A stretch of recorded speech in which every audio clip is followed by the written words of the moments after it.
तुम्हें लगता है कि तुम्हारे पास टाइम कम है और टॉपिक्स इनफाइनाइट है। और सबसे बड़ी प्रॉब्लम ये नहीं है कि तुम पढ़ नहीं सकते, प्रॉब्लम ये है कि तुम स्टार्ट ही नहीं कर पा रहे। You are procrastinating because you are scared. तो सुनो, आज मैं यहाँ तुम्हें कोई मैजिक टाइम टेबल देने नहीं आया हूँ। मैं तुम्हें ये बताने नहीं आया हूँ कि सुबह 4 बजे उठो। I am here to save you from yourself. बस अगले कुछ मिनट्स मेरी बात सुन लो। This might be the most important talk before you enter the exam hall. सबसे पहले एक चीज़ समझ लो, हमारे दिमाग का एक बहुत गंदा गेम है। हम सोचते हैं जब तक मूड परफेक्ट नहीं होगा, जब तक टेबल साफ नहीं होगी, जब तक मेरे पास पूरा प्लान नहीं होगा, मैं पढ़ना शुरू नहीं करूँगा। भाई, this is a lie. Physics पढ़ी है ना, static friction is always greater than kinetic friction. मतलब किसी रुकी हुई चीज़ को धक्का मार के चलाना सबसे मुश्किल काम है, लेकिन एक बार जब वो चीज़ चल पड़ती है, वंस इट स्टार्ट्स मूविंग, उसे मेंटेन करना आसान होता है। तुम अभी स्टैटिक फ्रिक्शन वाले जोन में हो। तुम्हें लग रहा है पढ़ाई बहुत भारी है।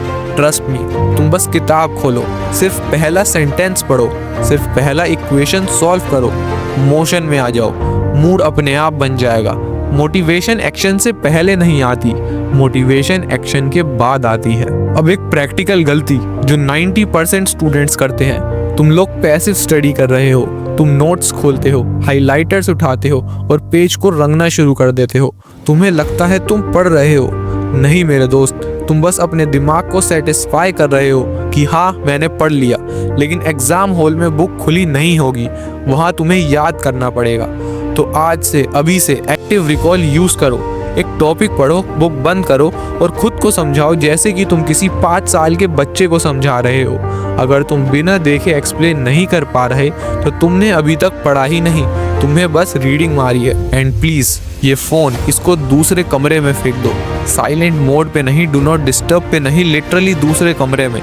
जब फ़ोन टेबल पे होता है ना, तो तुम्हारा IQ ऑटोमेटिकली 10-15 पॉइंट्स ड्रॉप हो जाता है, क्योंकि दिमाग का एक हिस्सा हमेशा नोटिफिकेशन का वेट कर रहा होता है। B ruthless with your distractions for the next few days. ये इंस्टाग्राम रील्स, ये स्नैप्स, ये सब यहीं रहेंगे एग्जाम के बाद भी, लेकिन ये टाइम वापस नहीं आएगा। मैं चाहता हूँ तुम अभी एक चीज़ इमेजिन करो, मेरे साथ विजुअलाइज करो। सोचो, एग्जाम का आखिरी दिन है, तुम एग्जाम हॉल से बाहर निकल रहे हो, पेपर खत्म हो चुका है। 2 सिनेरियोज है तुम्हारे पास। सिनेरियो 1, तुम बाहर निकले, सर झुका हुआ है, दिल में एक भारीपन है, दोस्तों से नज़रें चुरा रहे हो। क्यों? मार्क्स कम आएंगे इसलिए नहीं, बल्कि इसलिए क्योंकि अंदर से तुम्हें पता है तुमने अपना 100% नहीं दिया। वो जो रिग्रेट होता है ना, वो जो फीलिंग होती है कि काश मैंने उस टाइम वो फालतू वीडियो देखने की जगह वो चैप्टर पढ़ लिया होता। वो रिग्रेट जहर जैसा होता है, it kills you from inside. Scenario 2, तुम एग्जाम हॉल से बाहर निकले, शायद पेपर टफ था, शायद सारे आंसर्स परफेक्ट नहीं थे, लेकिन तुम्हारा सर उठा हुआ है, तुम्हारे चेहरे पे एक सेटिस्फैक्शन है। क्यों?